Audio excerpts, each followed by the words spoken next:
안녕하세요. 재미있고 유익한 금융기관론 5번째 시간을 시작하겠습니다. 이번 시간에는 금융과 산업 시간이에요. 금융과 산업. 이 시간에는 뭘 배우냐면은 기업의 이해관계자들의 지분 구성, 소유 형태, 기업의 지배관계와 소유 구조에 대해서 학습을 하고요. 기업 소유의 형태와 소유의 지배 분리 여하, 소유의 집중도 등이 기업 가치와 무슨 관계가 있는지, 그리고 금융회사의 소유 구조에 대해서 이해하도록 하고요. 금융자본과 산업자본에 대해서 이해하고 금융자본과 산업자본이 결합되어야 하는 이유 또는 분리되어야 하는 이유, 이것에 대해서 알아보도록 하겠습니다. 이거는 자연스럽게 시장중심제도, 은행중심제도라는 용어랑 연결이 되게 돼 있어요. 우리나라의 금융자본과 산업자본의 형태는 시장중심제도와 그리고 은행중심제도가 있는데 그거의 흐름 속에서 어떻게 연관이 되고 있는지를 살펴보도록 하겠습니다. 자, 그러면 산업자본의 금융회사 소유와 지배가 비교적 광범위하게 허용되고 있다. 근데 왜 그렇게 됐을까? 이것을 역사적 맥락에서 간단하지만 변천사를 좀 알아보면서 이해하도록 하겠습니다. 자, 그러면 제5강 금융과 산업 시간을 시작하도록 할게요. 자, 보겠습니다. 자, 금융과 산업에 있어서는 우리가 자, 봅시다. 첫 번째로 기업의 소유 구조를 살펴보고요. 두 번째로 금융회사의 소유 구조 형태에 대해서 알아보고, 세 번째로는 금융자본과 산업자본, 이것이 어떻게 결합되는가 또는 분리되는가에 대해서 알아보고, 네 번째로 시장중심제도와 은행중심제도, 그 다음에 마지막으로 우리나라의 금융자본과 산업자본, 이렇게 알아보는 시간으로 진행하도록 하겠습니다. 자, 첫 번째 제1절 기업의 소유구조, 기업의 소유구조에 대해서 이해를 해볼게요. 자, 학습을 해보겠습니다. 기업의 소유구조란 오너십 스트럭처라고 영어로 표기할 수가 있는데요. 그야말로 기업, 회사죠. 회사의 소유구조, 그러니까 누가 가지고 있는가, 이것에 대한 스트럭처, 구조가 되겠습니다. 기업에 대한 이해관계자들의 지분 구성, 소유 형태, 이것은 기업의 지배관계, 기업 가치 등을 의미하게 되는데요. 기업의 소유 구조는 거시적으로는 한 나라의 제도에 의해서 틀이 형성이 되고요. 구체적으로는 소속된 사회의 가치관이나 거래의 특성이나 자산의 특이성, 경제적 분쟁의 해결 방식이나 금융 시스템, 이런 것들의 방식에 영향을 받아서 결정이 되게 됩니다. 기업 소유 구조에 대한 주된 관심은 기업 소유의 형태, 소유와 지배의 분리 여하, 소유의 집중도 등이 어떤 기업 가치와 어떤 연관이 있는지에 대해서 그 관계성에 따라서 결정이 되게 되는데요. 보통 우리는 크게 두 가지로 구분할 수가 있습니다. 첫 번째는 소유와 경영이 분리되어 있는 분산형 구조, dispersed ownership이라고 표현할 수 있고요.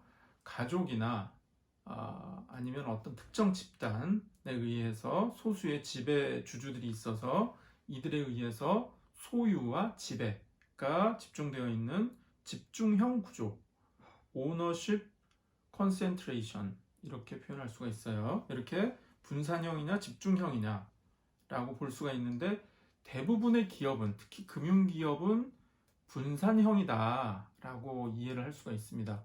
그건 무슨 말이냐?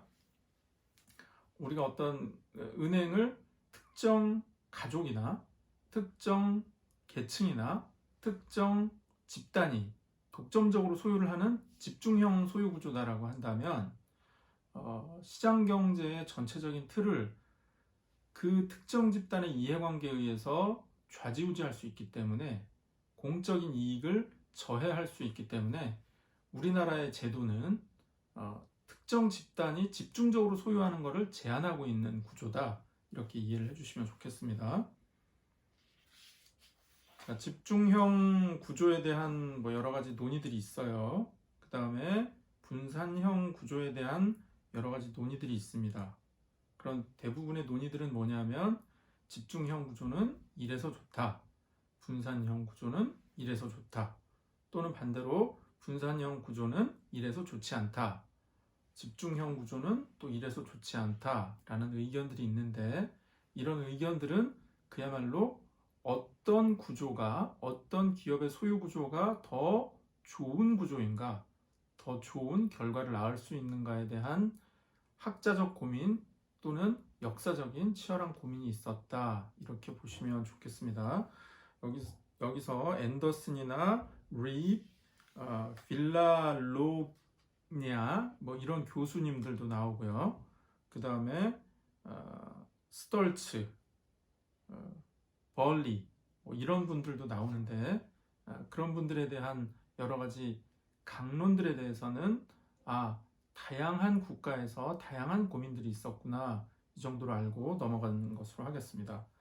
자, 그런데 우리가 기업의 소유구조 형태에 대해서는 조금 구조적으로 짚어볼 필요가 있어요. 이것에 대해서는 용어를 하나하나 짚고 넘어가도록 하겠습니다. 자, 첫 번째는 법률적 경로 의존성이라는 말이 있고요. 구조적 경로 의존성이라는 말이 있고 매몰 적응 비용 요인이라는 말이 있고요. 소유 효과 요인이라는 말이 있고 다양성 최적화 요인이라는 말이 있고요. 또 경로 의존성의 원인으로 지대 추구 행위라는 말들이 있습니다. 자, 이런 말들에 대해서는 여러분들이 제공되는 교재나 자습을 통해서 학습을 하시면 좋을 것 같아요. 자, 기업의 이상적인 유일의 최선 소유 구조는 이론적으로나 현실적으로 존재하지 않는다라고 이 교재는 단정적으로 말을 하고 있습니다.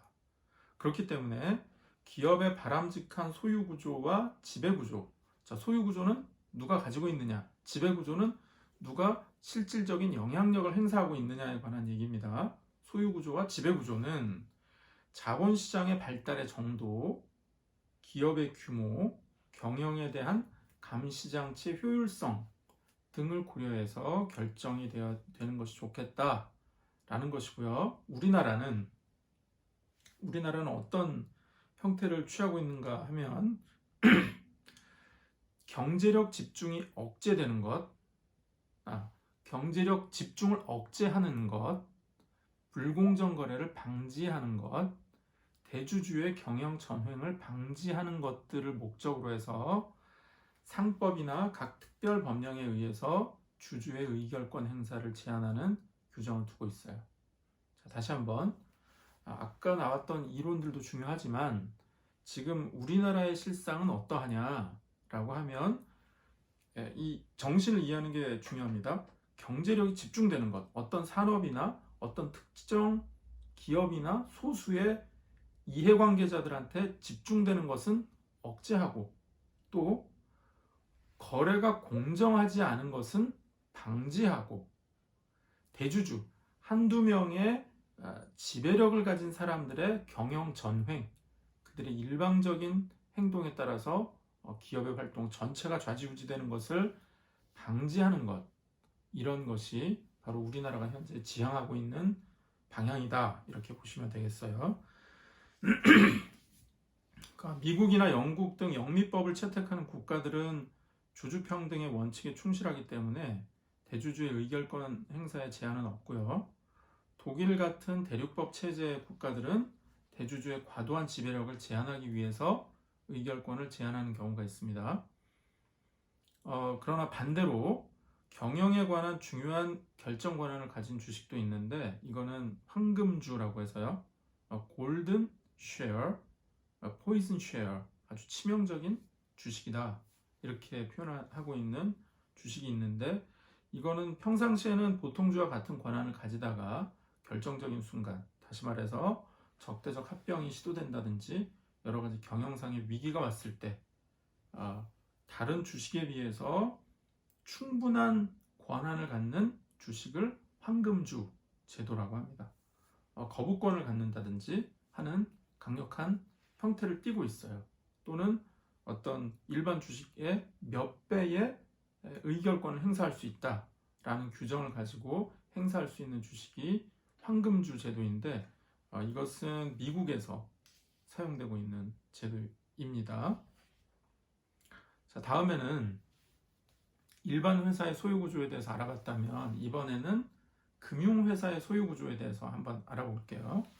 자, 금융회사의 소유 구조는 어떠해야 할까요? 금융자본과 산업자본의 관계. 자, 우리가 시간이 있다면 이것을 충분히 생각을 해봐야 됩니다. 우리가 핸드폰 시장을 점유하고 있는 S전자나 L전자의 사례 또는 금융에 대해서 지대적인 영향을 끼치고 있는 은행인 S은행이나 K은행의 사례. 자, 어떤 게 자본을 가지고 할 때의 영향력이 더 클까요? 회사의 정책 결정이 더 공적인 영향력을 드러내는 경우가 전자 쪽일까요? 은행 쪽일까요? 맞습니다. 당연히 은행입니다. 왜냐하면 이 전자라는 것은 특정 전자제품을 이용하는 사람에 대해서 그들의 정책이나 또는 그것을 공급하는 쪽에서의 생태계에서 영향을 줄 뿐이지만 금융의 논리는 어떻습니까? 은행에서는 S은행이나 K은행이 금리를 올린다든지 대출을 제한한다든지 반대로 대출을 크게 열어준다든지 하게 되면 이거는 불특정 다수인 거의 모든 전 국민에게 영향을 미치게 됩니다. 이래서 이 돈을 가지고 경영 활동을 하고 있는 금융기관, 그 중에서도 특히 은행에 대해서는 이 소유구조 또는 지배구조에 대한 강력한 제한을 할 필요가 생기게 됩니다. 이것이 바로 금융회사의 소유구조 또는 금융자본과 기업자본, 일반 산업자본을 분리해야 하는 이유, 다르게 취급해야 하는 이유로 강력하게 대두가 되는 것이죠. 자, 보겠습니다. 자, 먼저 미국, 일본, 영국, 독일 이렇게 나눠볼게요. 지금 우리가 분류하고 있는 게 꼭 미국과 유럽이 대치되거나 일본과 미국이 대치되거나 일본과 영국이 대치되거나 하진 않습니다. 그런데 대개 어떤 이해를 보면 되냐면은 미국은 영미법이라고 해요. 영국, 미국이 대략 비슷한 법 체계와 법의 정신을 가지고 있고요. 독일이나 프랑스 쪽에 대륙법이라고 하는데 이 대륙법의 법 체계는 또 영미법과는 약간 다른 법 체계를 가지고 있어요. 법 정신을 가지고 있습니다. 일본은 또 다르죠. 그건 왜 그러냐면 태생적으로 이 법이 발달하는 과정에서 나타난 그 법의 형성 과정이라든지 여러 가지 판결을 거치면서 그 국가에 쌓여온 법의 전통, 사회적 관습, 기업의 관행 이런 것들에 따라서 달라지는데 크게 어떻게 보면 되냐면 영미법은 보통법, 그 다음에 대륙법은 시민법 이렇게 나눌 수 있는데 보통법은 무엇이냐면 판례를 중시하고 법정신이나 관행을 중시하기 때문에 어떤 기본 원칙을 가지고 재량적인 판단이 우선시되는 그런 시스템이다라고 이해를 할 수가 있고요. 여기 대륙법은 어떠냐? 세세하게 법 규정에 대한 엄격한 규정을 통해서 재판이나 어떤 송사를 해결하는 데 있어서의 해석은 재판장이나 사회의 관습의 재량이 아니라 엄격한 법조문의 해석에 따라서 판결이 내려지게 되는 시민법 체계이 그런 특성을 가지고 있습니다. 일본은 조금 중간자적이다 또는 그때마다 약간 케이스가 다른 형태를 띠고 있고요. 우리나라는 기본적으로 법 체계는 시민법 체계를 가지고 오고 있고요. 여러 가지 금융 시스템의 형태는 미국의 영향을 많이 받는 그런 특이하다고 할 수는 없지만 약간은 혼합적인 성격을 지니고 있다라고 이해를 하시면 좋겠습니다. 자, 그래서 미국은 전통적으로 산업자본과 금융자본이 발달이 돼 있어요.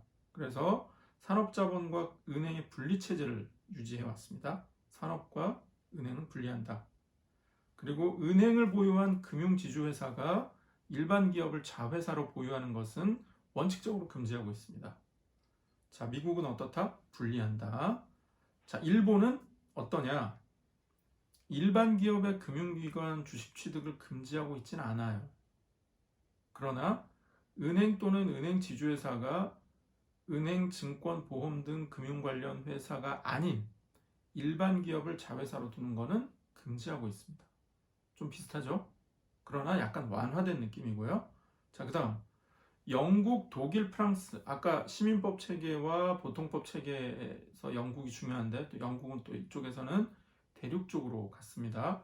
EU 체제에서는 어떠냐?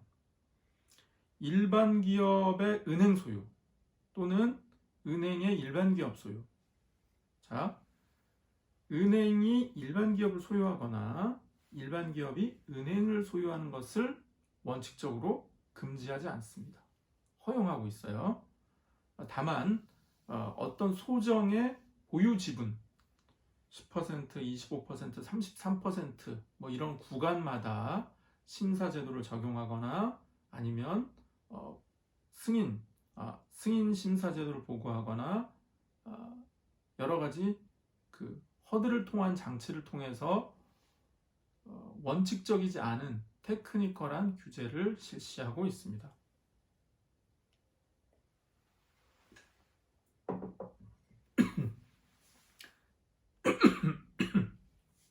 목이 메웠어요. 제3절 금융자본과 산업자본. 자, 첫 번째 금산분리의 논리가 있어요. 자, 이건 중요하니까 기억해두기 바라겠습니다. 은행과 산업자본을 분리해야 한다라는 논리. 첫 번째, 경제력이 집중된다. 두 번째, 금융업의 안정성. 세 번째, 비경쟁적 거래. 네 번째는 이해상충. 자, 그럼 반대로 가볼까요? 금산의 결합을 해야 한다. 금융과 산업의 자본이 결합되어야 한다라는 논리는 첫 번째, 규모와 범위의 경제. 두 번째, 경영권의 안정. 세 번째, 정보 비대칭의 완화. 자, 이해가 되십니까? 다시 한번 볼까요? 자, 금융자본, 은행과 산업자본을 분리해야 한다라는 주장이 있어서 우리는 기본적으로 우리나라는 은행과 산업자본을 분리하자라는 원칙에 가까워요. 그래서 그 집중되는 건 뭐냐면 경제력의 과도한 집중은 불공정한 경쟁과 시장 실패를 초래하게 된다. 자, 다시 한번 말씀드립니다. 경제력의 과도한 집중은 불공정한 경쟁과 시장 실패를 초래하게 됩니다. 그래서 자원의 효율적 배분을 저해해요. 방해해요.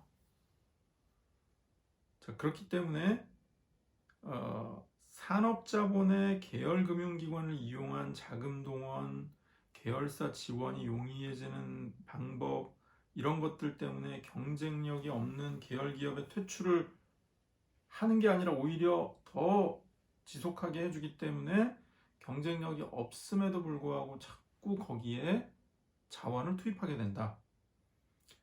그래서 중요한 거는 경쟁력이 있는 다른 경쟁사들을 밀려나게 만든다. 왜죠?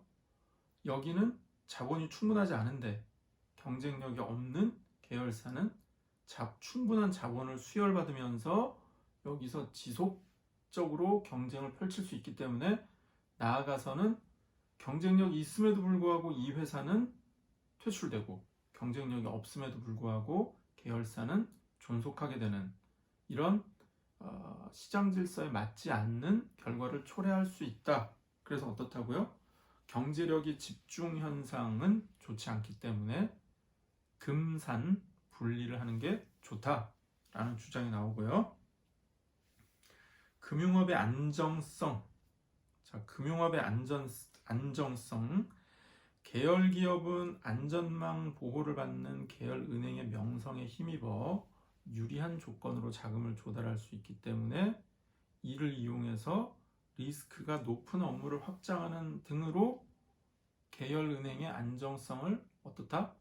훼손시킨다, 저하시킨다, 나쁘게 만든다. 그렇기 때문에 금산 분리는 해야 한다.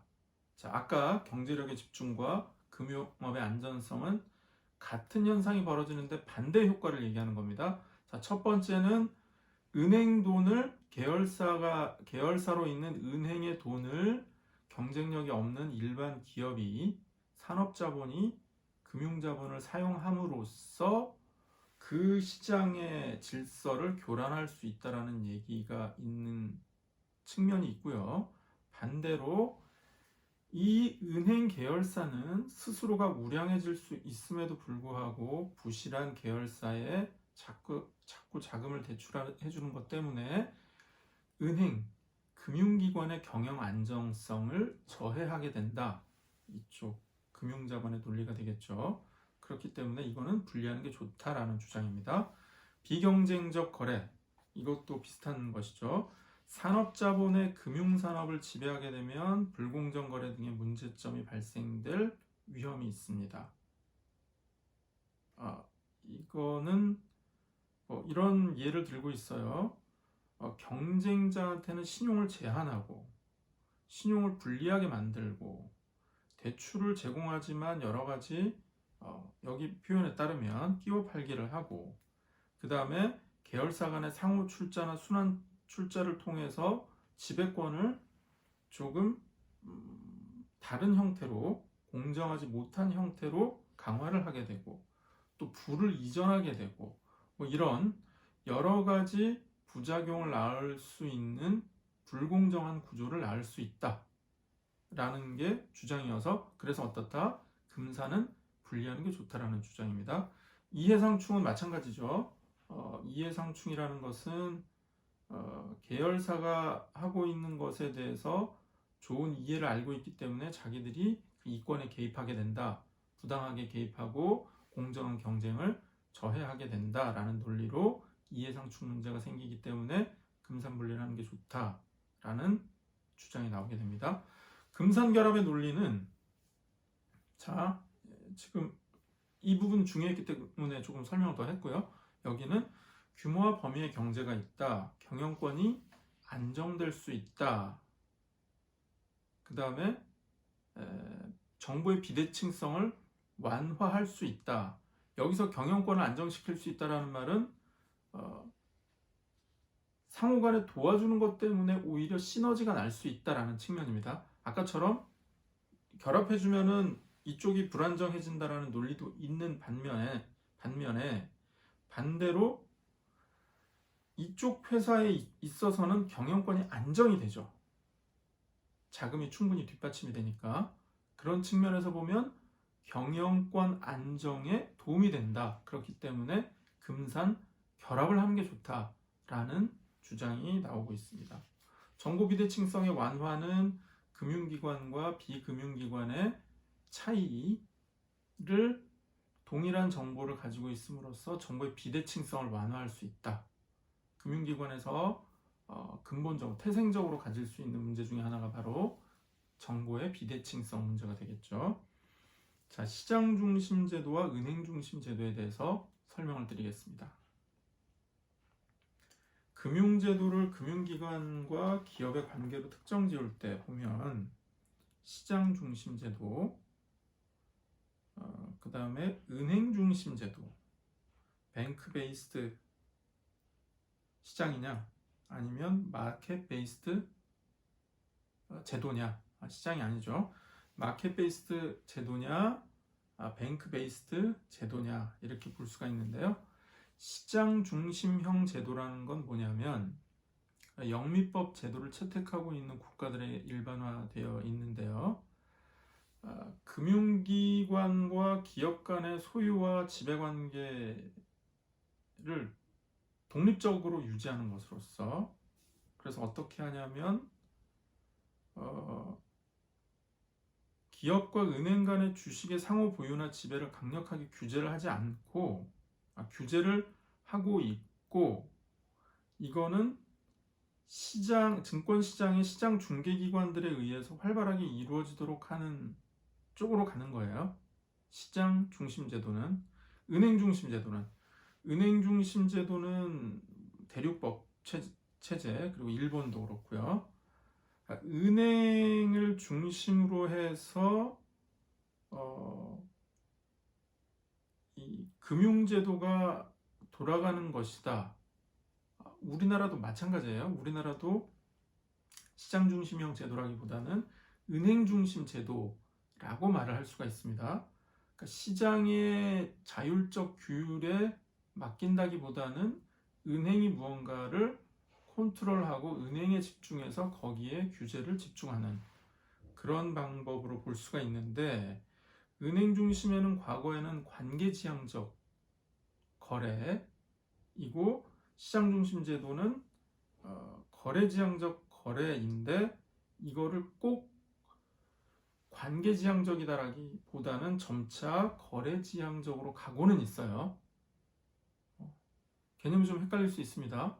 이 관계지향적, 거래지향적은 저희가 첫 번째 또는 두 번째 시간쯤에 설명을 좀 드렸던 것 같아요. 그런데 이 시장 중심, 은행 중심, 관계지향, 거래지향이라는 용어 자체보다는 뭐가 더 중요하냐면, 그래서 이 나라, 이 국가, 이 사회가 지향하고 있는 시스템은 어떤 것이며, 현재 형성되어 있는 시스템은 왜 이렇게 만들어지게 된 것일까를 이해하는 게 중요합니다. 그거를 조금 더 직관적으로 이해하기 좋으라고 시장 중심 제도냐, 은행 중심 제도냐, 그리고 관계 중심이냐, 거래 중심이냐, 이렇게 나눌 뿐이니까 여러분들 헷갈리면 다시 원론으로 돌아가서 하나하나 짚어보는 게 좋을 것 같고요. 만약에 이게 잘 이해가 안 되거나 자꾸 뒤죽박죽 개념이 복잡해진다 라고 하면, 우리나라는 어떠한가, 요거 하나만 기억해 주시면 좋을 것 같습니다.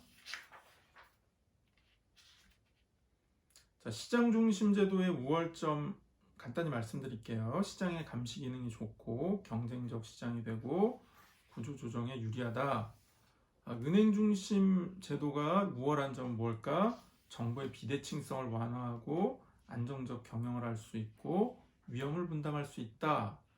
이런 특징이 있다라는 것 정도로만 알아두시고요. 정말 필요한 포인트들이 있으면 이건 제가 여러분들께 따로 설명을 콕 집어서 드리도록 하겠습니다. 자, 마지막으로 우리나라의 금융자본과 산업자본이 어떠냐? 자, 이게 중요하죠.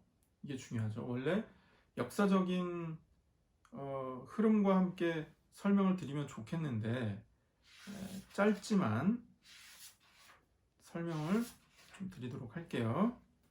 자, 우리나라는 산업자본과 금융회사에 대한 소유와 지배가 광범위하게 허용되고 있어요. 이상하죠? 못하게 하는 것 같지만 허용이 되고 있습니다. 산업자본이 금융회사에 대한 소유와 지배가 광범위하게 허용되고 있다.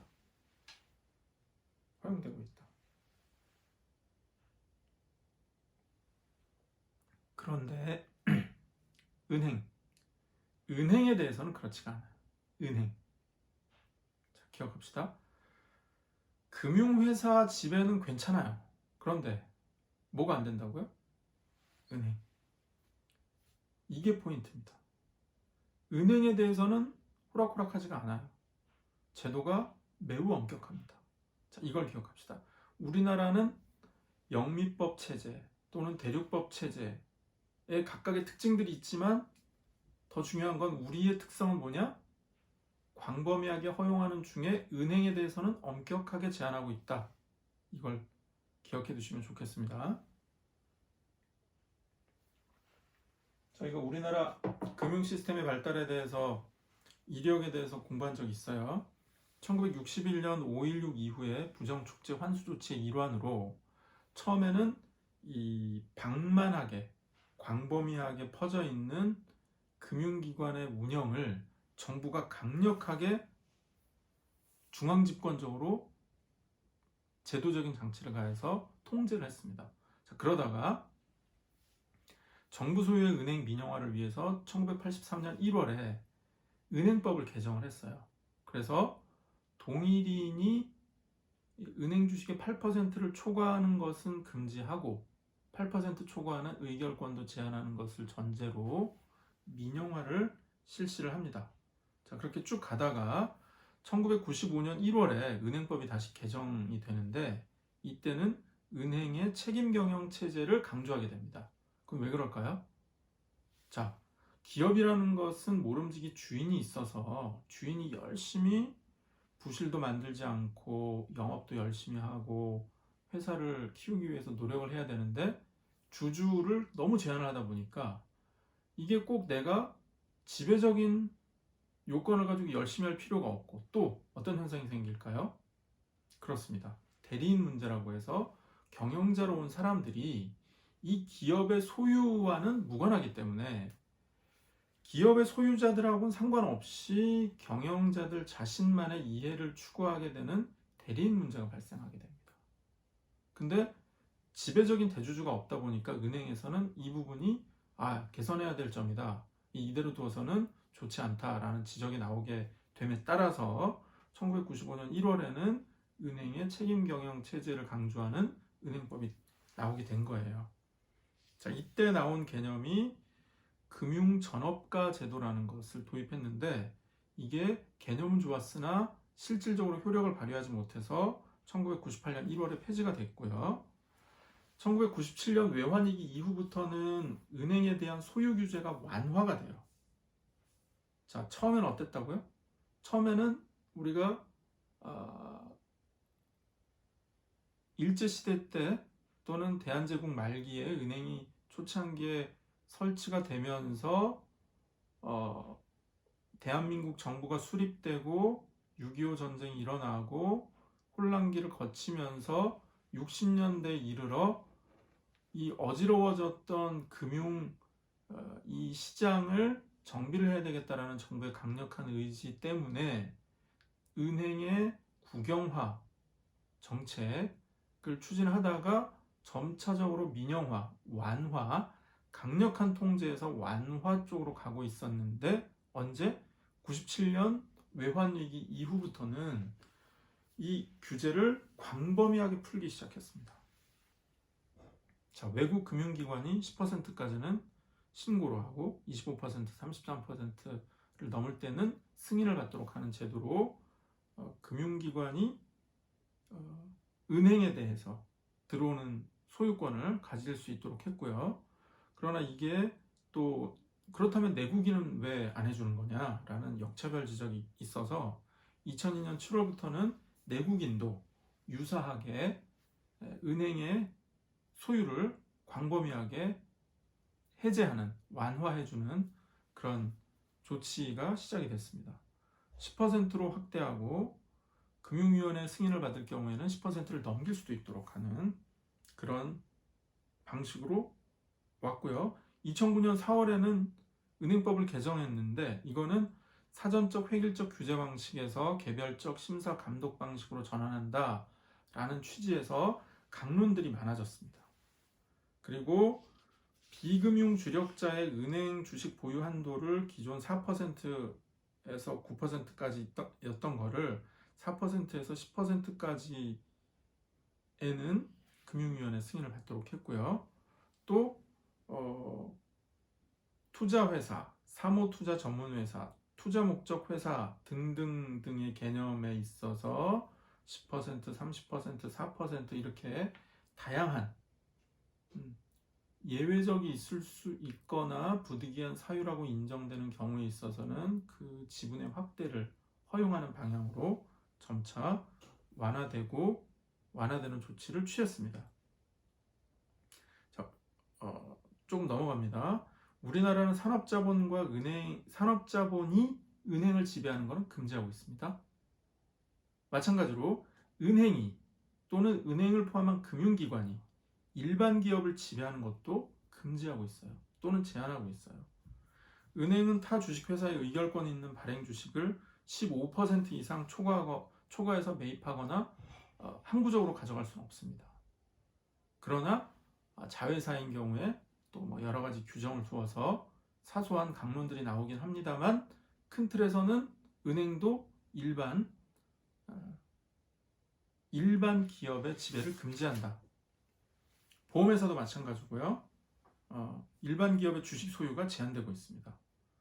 그 다음에 금융산업의 구조 개선에 관한 법률, 독점 규제 및 공정거래에 관한 법률 등이 있어서 이런 것들을 세부적으로 보완하도록 하게 돼 있어요. 자, 기업의 은행 지배에 의한 은행의 기업 지배, 기업의 은행 지배 또는 은행의 기업 지배. 이것은 은행의 기업 지배는 경제력 집중과 이해상충 같은 폐해도 있지만 대리 문제를 감소시킬 수 있다는 장점이 있고 과소 투자 문제나 자산 대체 문제 등을 감소시킬 수 있다는 순기능적 측면도 있기 때문에 기업이 은행 지배를 하는 것에 대해서는 굉장히 까다롭게 또는 엄격하게 제한을 하고 규제를 하고 있는 데 비해서 은행이 기업을 지배하는 것에 있어서는 과도한 규제나 까다로운 감독을 하고 있지는 않다. 그것은 아까 말씀드렸던 순기능적 측면도 있기 때문에 사회가 너무 엄격하게 규제하고 제한하고 있지는 않다는 것이 현실이 되겠습니다. 자, 결론을 말씀드립니다. 결론은 뭐냐면 금융산업은 효율적인 여신심사 기능을 통해서 기업에 대한 견제와 감시 기능을 수행하면서 기업의 금융 수요에 최대한 부응할 수 있도록 역량을 배양하여야 합니다.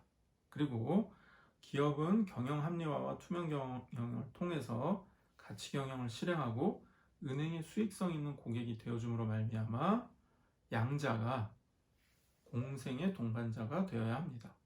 정부는 또 효율적 배분, 금융 시스템의 안정이라는 차원에서 양자 간의 적절한 차단벽도 형성을 해줘야 하고 효율적인 감독을 수행하여야 한다. 이것이 이번 시간의 종합적인 결론이 되겠습니다. 감사합니다.